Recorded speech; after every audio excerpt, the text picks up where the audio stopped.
Alguém já disse, e eu concordo, depois de conhecer a Cristo, depois de aceitar Jesus, a decisão mais importante que você vai tomar na sua vida é com quem você vai se casar. Depois de aceitar Jesus, por isso que você não pode fazer de qualquer maneira. Por quê? Porque a sua vida que segue após essa decisão vai mudar o rumo da sua vida. E quando você vai fazer a sua escolha, queremos ajudar você numa direção. A primeira coisa que eu quero colocar é como que você vai fazer a sua escolha.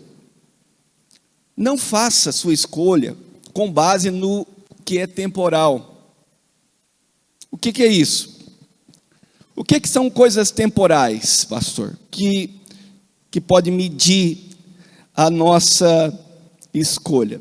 Primeiro exemplo, beleza física. Pastor, né? Tem até uma história que o pessoal contava. Tinha um rapaz que queria casar. Na verdade, ele queria arrumar uma namorada. Aí ele ia orar. Ele estava orando e falando: Deus, eu preciso arrumar uma namorada. E ele orava e nada.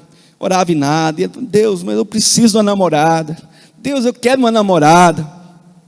Aí teve um dia que ele foi intenso.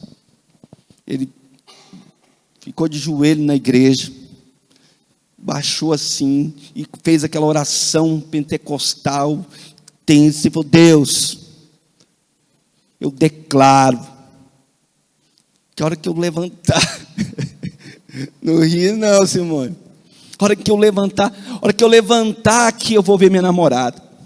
Eu declaro. A hora que ele levantou assim, veio a irmãzinha, a instalação trocada, sabe? Aquela irmãzinha que estava, ela bem na hora que, aí ele olhou assim, baixou a cabeça de novo, falou: Deus, eu estou falando sério. Eu não estou brincando, estou falando sério, Senhor. Não é brincadeira.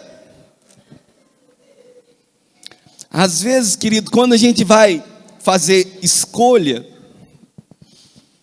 a gente, como eu falei da minha lista aqui, às vezes quando você vai pensar, você pensa na questão física. Deixa eu falar uma coisa para vocês. Beleza física acaba.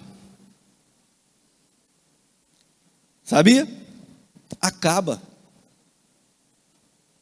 Tudo que você vê bonitinho, né? Arrumadinho, esticadinho, com o passar do tempo, começa a cair. Tem muita coisa que cai, né? Não é só os cabelos. Tem cabelo que cai, os que ficam, né? Os que fica branco, e os que não fica, cai. E músculo cai. Recentemente eu emagreci muito, perdi muito peso. E entre o peso que eu perdi, descobri que eu perdi massa muscular. E aí eu estava percebendo que eu estava muito mole. Tem um coronel amigo meu do bombeiro que estava falando, estava na mesma academia que a gente estava fazendo lá, falou assim: não, dá não, tem que fazer exercício, porque está parecendo um mulambo, né? A musculatura está tudo balançando. Por quê? Porque o tempo chega para todo mundo. Então aquilo que é belo agora, com o passar do tempo, não vai ser mais tão belo. Entende? E se você está fazendo escolha, pensando, pastor Torres, que é engraçado, pastor Torres. Pastor Torres, ele, quando era mais jovem, a gente conversava e falava assim: rapaz, ele começava a olhar algumas moças, aí falava assim: ó, tem uns caboclinhos que se invocam lá, ó. Aí ele falava assim: ó, aí vai ficar feia, menino. Quando ficar velho, vai ficar feia. Mas essas brincadeiras que a gente faz, porque às vezes a gente se empolga, não é? E coloca um biotipo e fala assim: nossa, tem que ser, não é? E com esse negócio também, a gente vê as pessoas se perdendo. Nunca se fez tanto procedimento estético, querido, como nos dias de hoje. Já viu isso? Porque as pessoas querem se tornar mais bonitas, tem que ter um padrão de beleza. Só que isso não tem jeito. Não tem jeito, o tempo vai... a gente estava brincando. Quando o cabelo começou a ficar branco, eu comecei a pintar. Eu pintei, acho que umas 2 ou 3 vezes. Não vou mexer com isso mais, não. Vai ficar branco mesmo. E até a gente pegava no pé do Luciano, né? Você fica pintando. Esse caboclinho fica pintando o cabelo e fica aqueles... parecendo aqueles velhinhos pedófilos. Aqueles cabelinhos pintados, aquele negócio. Aí eu falo assim, vou mexer com isso não, vou ficar com o meu cabelo original. Quando a gente pensa, querido, sobre beleza, não se engane. Você é novinho, você é novinha, bonitinho. O tempo vai chegar. O tempo vai chegar. E quando esse tempo chegar, pode ter certeza, se for o principal princípio da sua escolha a beleza, se a beleza acabar, acabou também o seu interesse. Sim ou não? Se você está com alguém por causa da beleza física, se a beleza acabar, acabou o seu interesse. E se eu entendo que vai acabar, e vai mesmo, não é? Principalmente no caso, nós, né? Que somos casados há mais tempo, e tem filho, a mulher tem filho, o corpo muda. E tem umas mulheres que nem querem ter filho para não mudar, mas ainda assim não tem jeito. E tem umas que aplicam os negócios no rosto, e espicha. A gente estava vendo, esses dias, olhando algumas pessoas na televisão, falando assim, nossa, está parecendo um monstro. Esse dia a gente estava rindo, estava assistindo o... Como é que chama, João Vitor? Masterchef. Aí a Gretchen foi lá. Ela olhou para ela e disse, meu Deus do céu! Ela parecia um monstro, não é? Vai fazendo tanta coisa assim no rosto, assim, vai aplicando negócio, espicha de cá, empurra para lá. Aí você fala assim, não sei se é gente, se é bicho, é um negócio estranho. Por quê? Porque as pessoas estão querendo não perder a beleza. E fica um negócio muito artificial, não fica? E as pessoas que olham sabem que não é natural, mas tem pessoas que se apegam. Tem uma história que eu queria contar para vocês, que eu fui muito tocado por ela, de um casal que aconteceu um acidente, um incêndio na casa deles, desse casal. E foi terrível essa história, porque aconteceu um incêndio, e os dois queimaram, mas a mulher queimou muito o corpo dela. O corpo dela ficou todo desfigurado por causa das queimaduras. E só que o marido, aconteceu um incidente com ele, e ele perdeu a visão no incêndio. E eu vou falar de forma breve, para não tomar muito tempo, para você entender o que aconteceu. Os anos se passaram depois disso. E essa mulher, a esposa desse moço, era muito vaidosa. E eles ficavam juntos, e alguém falava, olha, graças a Deus, né? Que pelo menos o marido perdeu a visão. E eles se mantiveram juntos, casados. Depois que ela melhorou, ela se recuperou das queimaduras, o corpo dela, a face dela, ficou totalmente desfigurada por causa das queimaduras. Até que passaram muitos anos, essa mulher morreu. E após a morte, o que se descobriu? Que na verdade o marido não era cego. Ele nunca ficou cego no incêndio. Mas a partir daquele momento do incêndio, ele viveu como cego, para que a esposa não se sentisse mal na presença dele. Que para ele sempre dizia, para você, para mim, você continua linda. Para mim, você é a mesma mulher, linda, maravilhosa. E ela olhava para ele e falava assim, como ele está cego, ele não vê os meus defeitos, ele não vê a minha deformidade. E eles viveram muitos anos juntos, e ele como se fosse cego, para não afetar a sua esposa. E essa história mexeu muito comigo, por quê? Porque ele não estava com ela por causa da beleza física. Ele estava com ela porque amava, independente daquilo que ela experimentou. Uma outra coisa, o sexo, não é? Sexo também é uma outra parte, é muito importante, mas não é tudo num relacionamento. Então, quem vai casar e pensa, olha, toda a expectativa que tem da vida sexual, querido, tudo isso, o sexo é muito importante. Mas casamento, relacionamento, é muito mais do que sexo. E quem se casa descobre isso, não é? Principalmente os jovens rapazes que, não é? Ficam na fissura, né? Ah, vou casar. Aí, quando eu casar, casa e vai ter uma vida normal. Entendeu? Isso não é o mais importante. Você vai descobrir, entendeu? Que isso faz parte, como outras coisas que vai ter na nossa vida, mas isso não é. Você casar só para satisfazer esse desejo, você pode descobrir depois que existem coisas mais importantes. Uma outra coisa, dinheiro. Dinheiro é uma coisa temporal. Como assim? Como alguém pode casar pensando na questão de dinheiro ou não dinheiro? Uma coisa que eu brinco muito, né? E falo, quando eu casei com a Gorete, eu era soldado do Corpo de Bombeiro. Ganhava quase um salário mínimo. Estou brincando, um pouco mais do salário mínimo naquela época.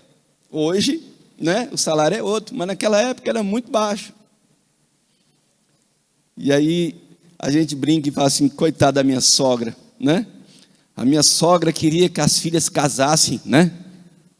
Eu acho que muitos pais, né, ficam pensando assim, né? Quem tem moça, então, imagina, né? Eu só tenho rapaz em casa.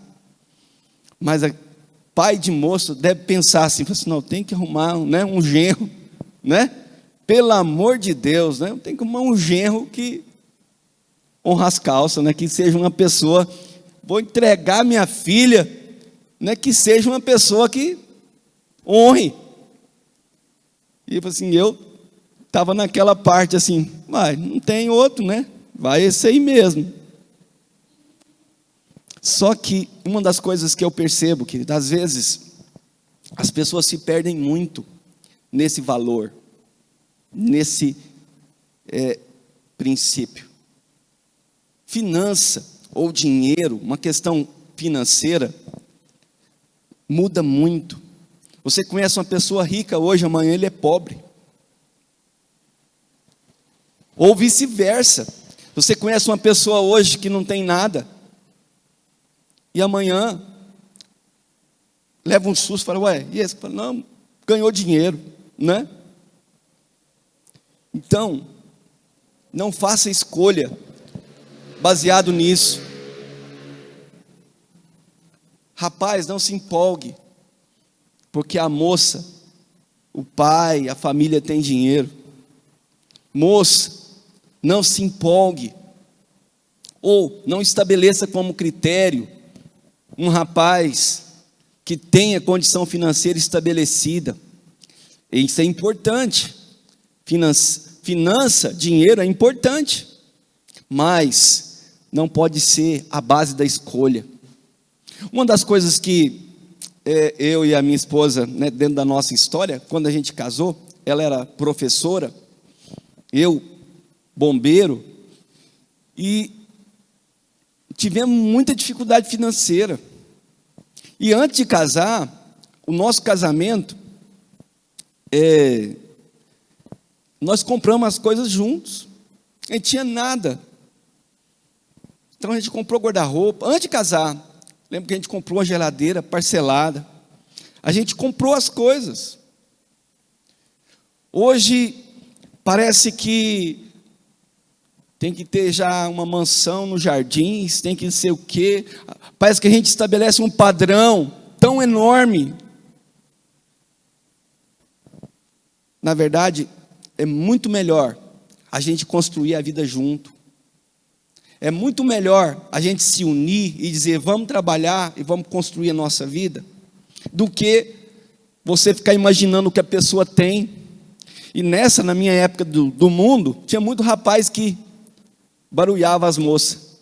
Pensa uns rapazes bons de conversa. Ixi, meu pai é general não sei da onde, tem não sei quantas fazendas, só carro não sei quantos que tem, nem a bicicleta não tinha. Mas mentia para empolgar as moças, né? E as mocinhas ficavam todas, né, algumas caíam. Aí depois que caía na lábia, já estava lá, parece aquele Auto da Compadecida, né? Daquele Chicó lá, né? Assim, você não sabia? Eu sabia, você já sabia, já desde o início, né? Então, às vezes a moça até raçava, não, eu sabia que não tinha nada, mas gostava, fiquei. Finança é importante, querido, mas não pode ser a base. Não escolha pessoa por causa da questão financeira. Por quê? Porque você vai descobrir, eu falo como pastor agora, que não é isso que mantém o relacionamento. Tem pessoas, tem casais, que conseguem muita coisa, em pouco tempo, sabe o que vira? Briga judicial, porque estão separando e estão dividindo aqueles bens. Adiantou de nada. Então, muito mais importante é algumas coisas que a gente vai começar a falar para vocês agora. Faça a sua escolha com base em valores. Valores não mudam. Valores continuam independente das circunstâncias. Valores são fundamentos que a gente tem da própria palavra de Deus. Então, quando você vai fazer a sua escolha, eu quero colocar aqui cinco coisas que você deve colocar na balança quando você vai procurar alguém. Primeiro, se essa pessoa tem integridade. Vai escolher alguém? Vê se essa pessoa é íntegra. Tem um texto da palavra de Deus, Salmos 15, versículo 1 e 2, que diz assim: o Senhor, quem habita no seu santuário, quem poderá morar no teu santo monte? Aquele que é íntegro em sua conduta e pratica o que é justo, que de coração fala a verdade. Miqueias capítulo 6, versículo 8 diz: Ele mostrou a você, ó homem, o que é bom e que o Senhor exige. Pratique a justiça, ame a fidelidade e ande humildemente com o seu Deus. Ser íntegro, querido, é ser ético, ser honesto, leal, justo, reto, verdadeiro, grato. Por que é importante você escolher uma pessoa íntegra, de caráter? Hoje, só o fato de estar dentro da igreja não quer dizer muita coisa. Inclusive, eu recentemente descobri, não é o caso de vocês, porque aqui todos são muito jovens, mas na nossa igreja também a gente tem. Sabe aquelas irmãs que já passou um pouquinho da idade? Já está, assim, quase idosa, com uns 30 anos. Estou brincando. Estou brincando. Porque tem um povo que fala assim, sabe? Eu estou idosa, 30 anos de idade já. Tem algumas irmãs, né, que já passou um pouquinho da idade, né? Tem mais de 45. E ainda não teve um relacionamento. Sabe o que estava acontecendo? Estava entrando na igreja alguns homens se fingindo de crente para dar golpe nessas irmãs. Vinham para a igreja, começavam a frequentar a igreja e faziam o levantamento das irmãs, começava a aproximar, daqui a pouco pegava cartão de crédito, daqui a pouco fazia uma bagunça na vida dessas irmãs. Então, integridade, a pessoa é íntegra naquilo que faz, é sério, é reto, é fiel, porque se não for, se no procedimento que você já tem com a pessoa, fala assim, não sei, essa atitude, como é que é? Mas isso aqui, né? A gente releva. Não. Vai fazer uma escolha. Sonda essa pessoa é íntegra. Como é que é a atitude dessa pessoa? Se for, ponto. Se não, para cá. Segunda coisa,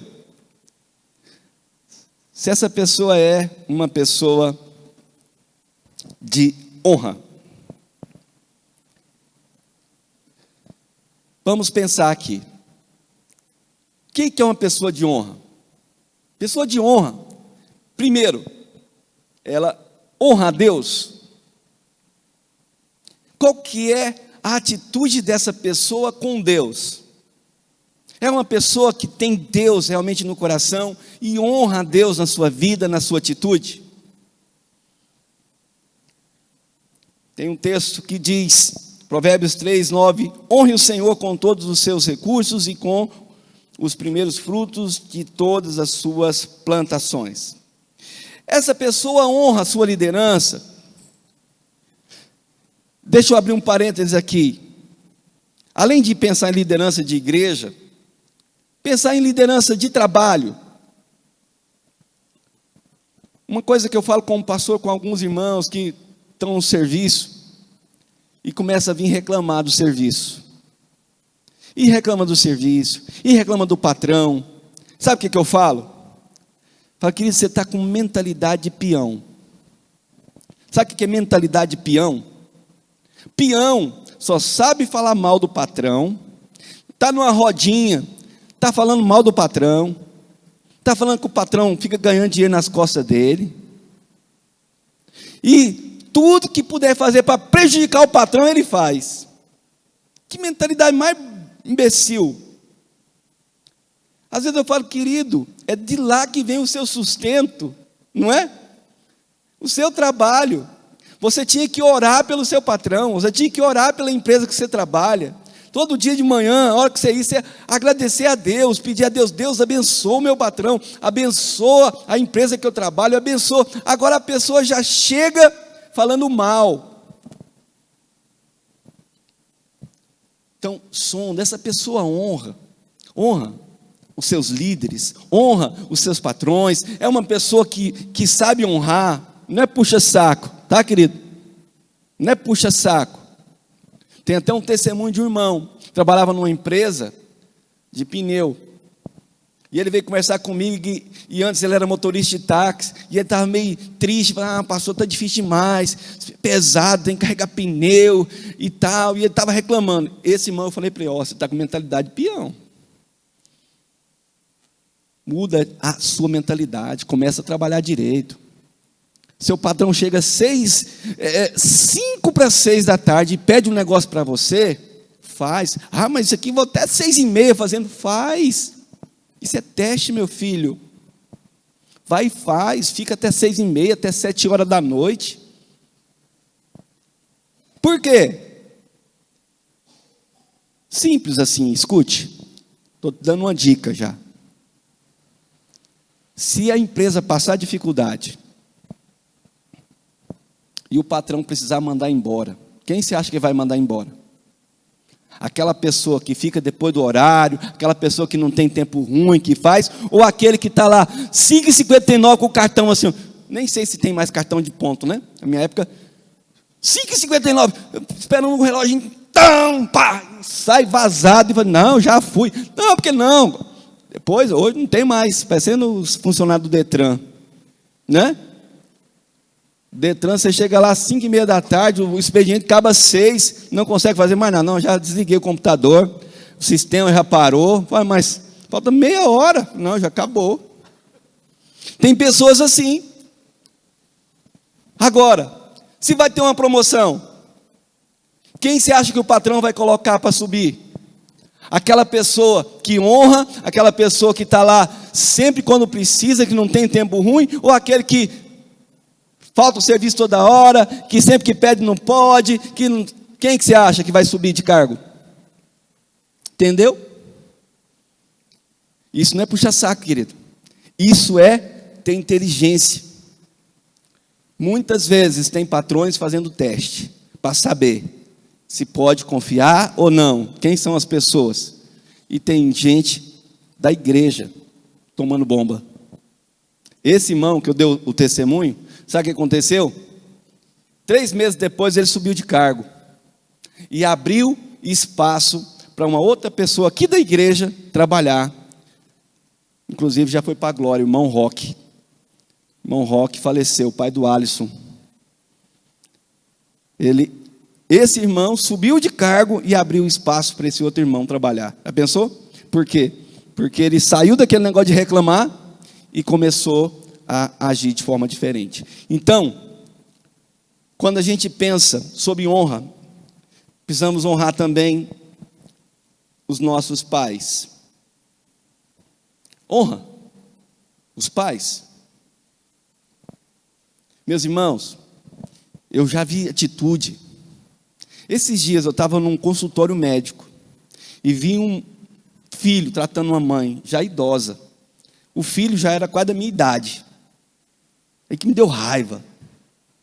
O cara maltratando a senhora, sendo estúpido, falando de forma grosseira.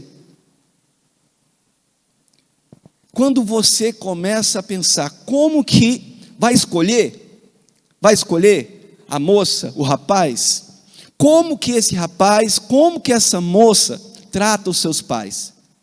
Tem uma atitude de honra, de respeito? Ou não? Não se engane. Não se engane. Se não é uma pessoa de honra, não vai honrar você. Porque aí o outro ponto que a gente está colocando aqui é honrar a esposa. Não é? Honrar a esposa. Lá em Efésios 6:2 vai falar: honra o pai e a mãe. É o primeiro mandamento com promessa. Quem honra pai e mãe vai ter os dias prolongados, não é? E vai ser abençoado. Tem muito filho, filha, que não honra pai e mãe. E depois vai colher também o fruto. Honrar a esposa. Então, no caso aqui, não vou nem tocar nesse assunto aqui, porque não é o nosso caso. E honra também uns aos outros. Romanos 12, versículo 10 diz: dediquem-se uns aos outros com amor fraternal. Prefira dar honra aos outros mais do que a si próprio. Honrar, querido, significa reconhecer o valor. Quando você vê uma pessoa que não honra um ao outro, o que é honrar um ao outro? Como é que a pessoa trata as pessoas que convive? Já viu isso?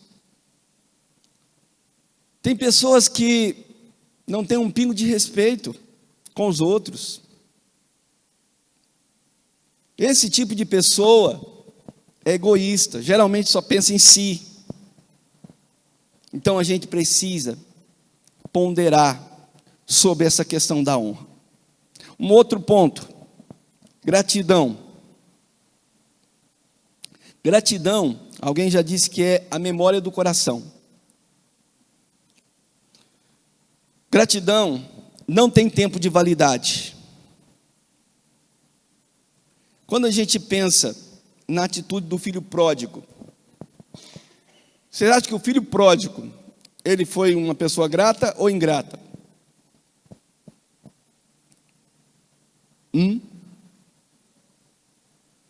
Grato ou ingrato? Totalmente ingrato. Ele chega no pai vivo, e fala: me dá a minha parte da herança. Ué, mas o pai está vivo. Herança a gente recebe quando? Doutor Bruno? Não é? Quando alguém morre. Como é que você pede a sua parte da herança se o pai está vivo? Ele matou o pai. Entendeu? O pai não tinha valor nenhum. Uma pessoa totalmente ingrata, ele só estava pensando naquele bem. E qual foi o fruto que esse filho pródigo colheu? Muitas coisas, querido, a gente não percebe, mas pessoas ingratas colhem frutos amargos. Assim como a gratidão, o pastor Tô já pregou uma palavra tremenda aqui na igreja falando sobre isso. Gratidão abre porta de bênção. Constantemente eu falo isso lá em casa. Gratidão abre porta de bênção. Aprende a agradecer. Aprende a agradecer. Eu me lembro de um pregador chamado Samuel Doctor. Não lembro qual é a nacionalidade dele, mas ele estava pregando em inglês. Eu me lembro que ele tinha uma expressão que ele falava em inglês. E ele dizia o seguinte: quando ele ia orar, ele disse que descobriu uma maneira de constranger a Deus. E ele fala assim: ó, eu descobri uma maneira de constranger a Deus. Deus me dá um negócio, pensa uma coisa assim, normal, que você recebe, não é?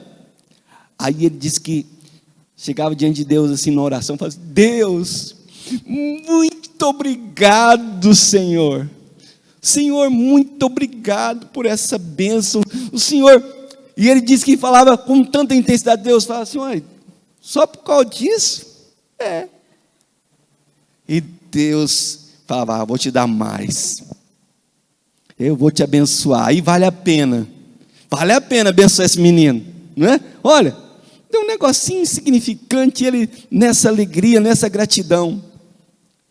Assim como é ruim, querido, você fazer algo para alguém e a pessoa ser ingrata, a gratidão abre porta para mais coisas. Assim como você faz algo para alguém e a pessoa é grata, você faz: eu quero fazer de novo, ali vale a pena, né? Ali vale a pena. Então, tem pessoas que nunca agradecem, pessoas que não agradecem, a vida não muda.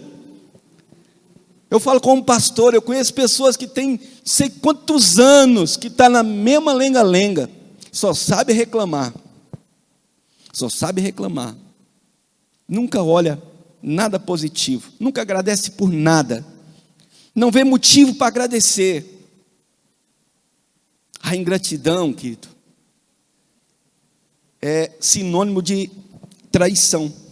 Só trai quem é ingrato. Como pastor, muitas vezes a gente passa por situações de ajudar pessoas. E muitas vezes a gente encontra pessoas que dão a mínima por aquilo que você fez. Graças a Deus a gente continua fazendo, independente desses ingratos, não é? Mas uma coisa é certa: a diferença do ingrato para o grato é o progresso, entende? Se você escolher uma pessoa ingrata, se prepare para viver uma situação pendengosa o resto da vida, porque é a única coisa que você vai ter, é só reclamação, é só coisa ruim, nunca vai ter uma coisa para agradecer, nunca vai ter alguma coisa que vale a pena, nem você mesmo, nem você mesmo, assim, nossa, ia falar palavrão, né? Que coisa, né? Que é você também, que Deus me deu, né? Deus podia ter me dado uma coisa melhor. Ingratidão, querido, não vale a pena. Por fim, no quarto, escolha uma pessoa solidária. O que é uma pessoa solidária? Mateus 5, 7, na linguagem A Mensagem, Mateus 5, 7 diz assim: abençoados são vocês que se preocupam com o bem-estar dos outros, na hora em que precisarem de ajuda, também receberão cuidado. Lembra da história do bom samaritano? O bom samaritano, ele estava passando por um lugar, e ele viu uma pessoa caída, que tinha sido assaltada, que estava caída, machucada. O que ele fez? Ele parou, Ele se compadeceu, ele foi lá, ele foi solidário. Escute, a gente tem vivido um tempo no nosso mundo que as pessoas estão cada dia mais insensíveis. As pessoas, elas não se preocupam umas com as outras, elas se preocupam apenas consigo mesmo. Ser solidário é quando você olha para alguém em sua volta e fala: olha, tem uma situação ali, eu vou ajudar.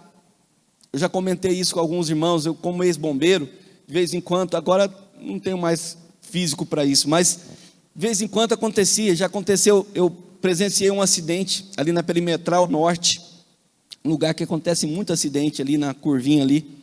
Eu presenciei o acidente. Sabe o que eu fiz? Eu parei o carro do lado de cá, atravessei a pista, e levei um choque na cerca lá, porque a cerca é eletricutada, eu nem sabia. Peguei na cerca, levei um choque, passei, atravessei, entrei no brejo. Eu fui o primeiro a chegar no carro. O carro estava capotado do lado de lá, tinha um casal dentro do carro. Eu tirei o rapaz de dentro do carro. A moça, infelizmente, já estava sem vida. E quando eu vi, eu já estava lá. Sabe aquele negócio assim? Eu não pensei. Eu não falei assim, nossa, eu não pensei. Eu vi o acidente, eu parei o carro, atravessei e fui agir. Sabe aquela atitude?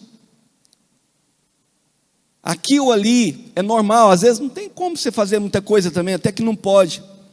Mas a gente anda. Esses dias a gente estava indo para a chácara e tinha um acidente de moto na saída perto do campus, e tinha um rapaz morto, e tinha uma senhora sentada, acho que era a mãe dele, estava sentado no chão, perto do corpo. E a gente vê aquela cena, e tem gente que, entendeu? Passa. Mais uma situação. Hoje, à tarde, agora à tarde, morreu um pastor amigo nosso, pastor da Igreja de Cristo Rio Formoso, pastor Hildebrando, faleceu. A gente está aqui e a gente não sabe. Às vezes você olha para o lado e tem alguém precisando, não é? E você vai ajudar. Eu tenho muita vontade de ajudar, porque eu já fui ajudado. Mas existem pessoas que não têm esse sentimento. É mais ou menos assim, desde a história da comida, né? Se tem uma comida aqui e tem 4, 5 pessoas, a pessoa pensa nela, ela vai comer. Mas e os outros 4? Quem está entendendo o que eu estou falando? Ué, se tem uma comida aqui, pai e mãe pensam nisso. Entendeu? Às vezes o que faz pai e mãe? Às vezes nem come.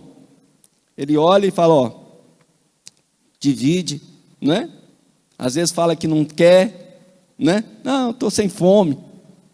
Já vi muitos pais fazer isso na época de dificuldade. Não estou querendo comer agora, para sobrar mais. Ser solidário. Quando vai fazer escolha, observe esse valor, querido.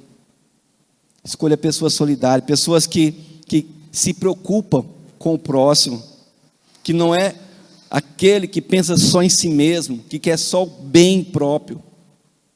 Por fim, última coisa, quero tomar muito tempo. Escolha pessoa humilde. Mateus 5, 3 diz: bem-aventurado ou felizes os humildes de espírito, pois deles é o reino do Senhor. O Sermão do Monte é um sermão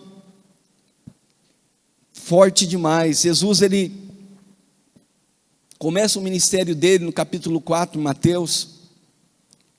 O diabo vem para cima, faz aquelas tentações todas com ele, não é?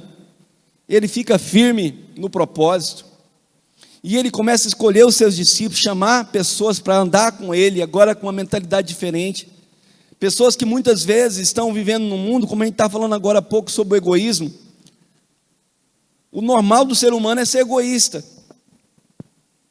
Amanhã eu vou pregar uma palavra sobre felicidade. Mas uma das coisas que a gente pensa sobre o ser humano, que o ser humano, muitos pensam que ele é o único ser do universo. E tudo gira em torno dele, ou deve girar em torno dele. Então, quando a gente pensa naquilo que Jesus estava ensinando, falou: olha, eu preciso reordenar a mente das pessoas, você precisa entender que aquela proposta do cão, e tem gente que entra nessa, né? E acha que as propostas do cão são interessantes, e andam, e são tapeados, e são enganados, e andam por anos, talvez, em cima de propostas enganosas, até descobrir que foi tapeado. E alguns já perdeu a própria vida já, andando atrás. Então Jesus, ele começa a mostrar um outro, o Sermão do Monte, ele vai falar sobre várias coisas interessantes que o ser humano precisa observar. E uma das coisas que ele vai falar aqui é sobre a humildade. E esse ponto aqui é muito sério e importante na vida de um ser humano. Esse é um outro valor que eu bato muito na tecla na minha casa, com os meus filhos, a minha família. De vez em quando eu falo com o Jeff. Esses dias eu estava falando com o pastor Sônia aqui. Humildade, querido, abre portas diante de Deus. Existem duas coisas a respeito de humildade que eu queria falar com você aqui, que só os humildes têm. Duas qualidades. Primeira, vou ler o texto aqui primeiro de 1 Pedro 5:5.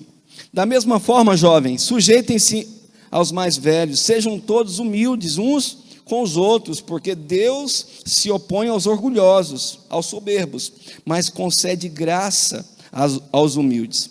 Sabe quais são as duas principais virtudes do humilde? Primeiro, ele é ensinável. O humilde é ensinável. O que é uma pessoa ensinável? 4 qualidades do ensinável. Primeiro, o ensinável é uma pessoa que não acha que sabe tudo. Segundo, não acha que está sempre certo.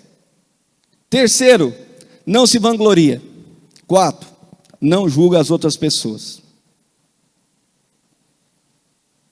Pessoas que acham que já não precisam mais crescer, o próximo passo dele é apodrecer.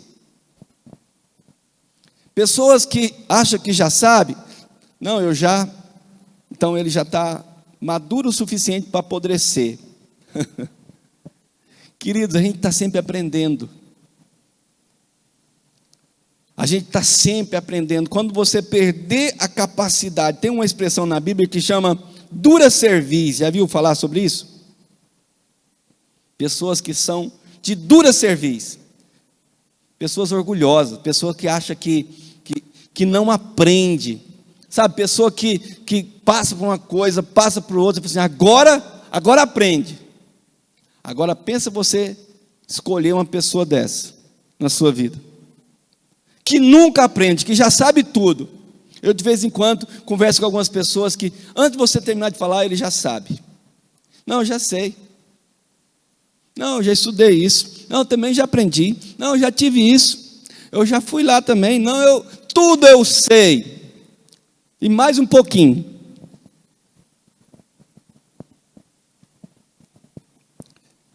Existem 2 personagens na Bíblia bem interessantes. 2 reis da Bíblia, Saul e Davi. Saul errou bem menos que Davi, sabia? Se você enumerar os erros de Saul e os erros de Davi, você vai descobrir que Davi pisou muito mais no tomate. Davi errou muito mais do que Saul. Mais uma coisa interessante sobre Saul e Davi é o final da vida. Davi, no final da vida dele, foi conhecido, sabe como? Um homem segundo o coração de Deus. E Saul, suicida. A vida dele acabou com suicídio. A história de Saul acabou com suicídio. Qual é a diferença dos dois? Não é que um errou mais ou errou menos, um errou. Sabe qual a diferença? Davi tinha um coração ensinável. Se você já leu os Salmos, você vai ver uma expressão sobre Davi, escrevendo os Salmos de Davi. Não sei quantas vezes você vai ouvir a expressão de Davi: ensina-me, Senhor. Ensina-me, ó Deus. Ensina-me, Senhor. Sabe o Salmo 119? No Salmo 119, só no Salmo 119, essa expressão aparece 9 vezes. Sabe qual a diferença de Saul e Davi? Davi era uma pessoa que tinha um coração ensinável. Ele errava, ele pisava no tomate, mas ele chegava diante de Deus e falava: Senhor, me ensina, eu quero aprender. Senhor, eu quero aprender. Senhor, me ensina, ó Deus, me ensina. Eu não sei. Porque quando alguém pensa que ele já sabe, ele não vai aprender mais nada.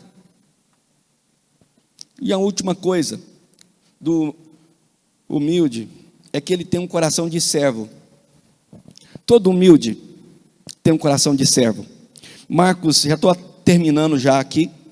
Marcos capítulo 10, versículo 41, 45 diz: quando os outros 10 ouviram essas coisas, ficaram indignados com Tiago e João. Jesus os chamou e disse: vocês sabem que aqueles que são considerados governantes das nações os dominam, e as pessoas importantes exercem poder sobre elas. Não será assim entre vocês. Pelo contrário, quem quiser tornar-se importante entre vocês deverá ser servo. E o que quiser ser o primeiro deverá ser escravo de todos. Pois nem o mesmo Filho do Homem veio para ser servido, mas para servir e dar a sua vida em resgate por muitos. 80%, queridos, do Sermão do Monte é sobre os outros. Jesus falando sobre os outros. Quer escolher uma pessoa especial, uma moça, um rapaz? Escolha alguém que tem um coração de servo, que quer servir, que quer ajudar.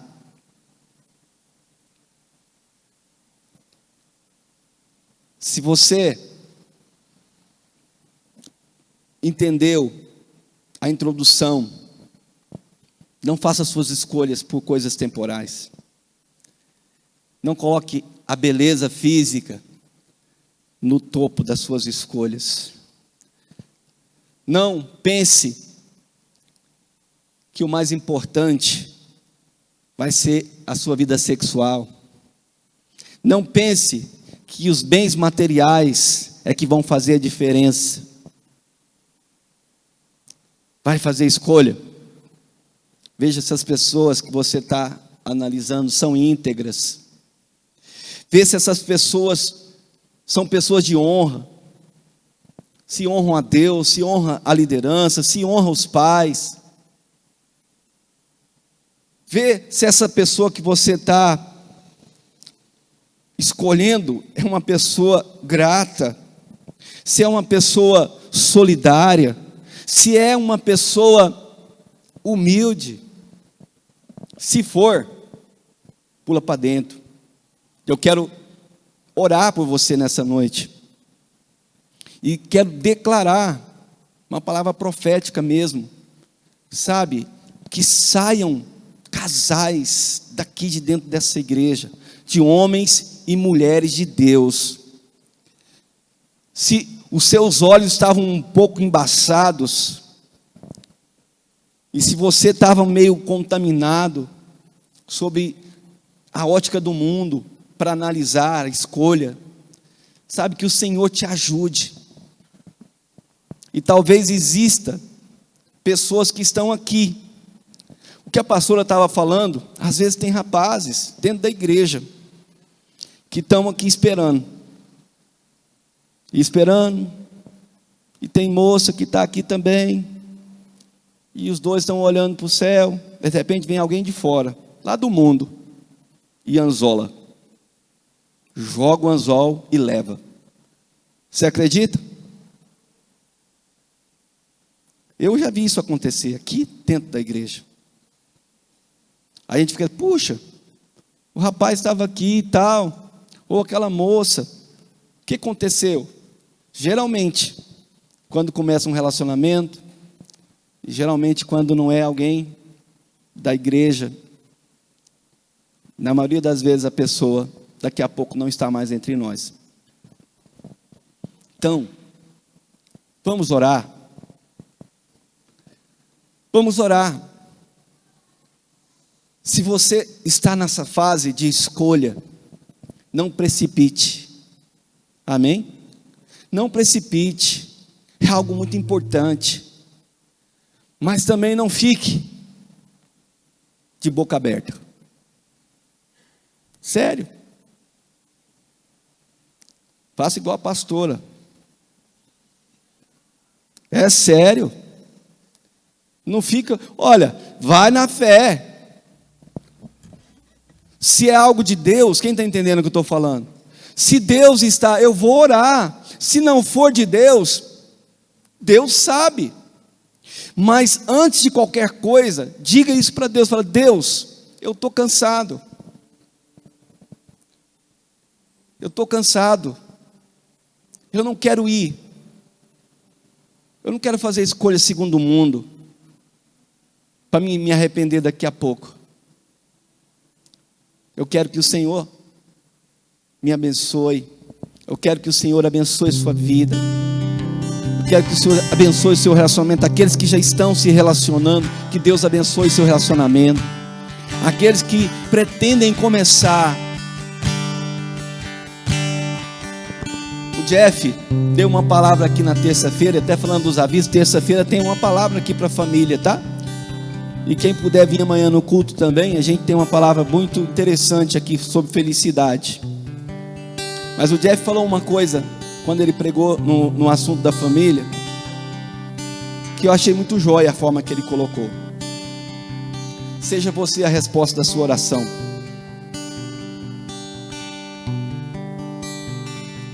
Quem lembra disso? Seja você a resposta da sua oração. Aquilo que você deseja num relacionamento, seja você. Você mesmo. Tudo que você almeja em uma pessoa, seja você. Porque se você for essa pessoa, eu me lembro que o pastor pregando uma vez, falou assim, olha, anda com pessoa falando, o pai falando para o filho, anda com pessoas melhores que você. Eu vou, pai, mas se o pai dos meus amigos falar isso para eles também? Estou enrolado, né? Não vão querer andar comigo, porque se ele falar assim, vou andar só com pessoas melhores que eu. Então a gente precisa ter um procedimento. Eu quero algo, eu quero uma pessoa abençoada, eu vou ser uma pessoa abençoada.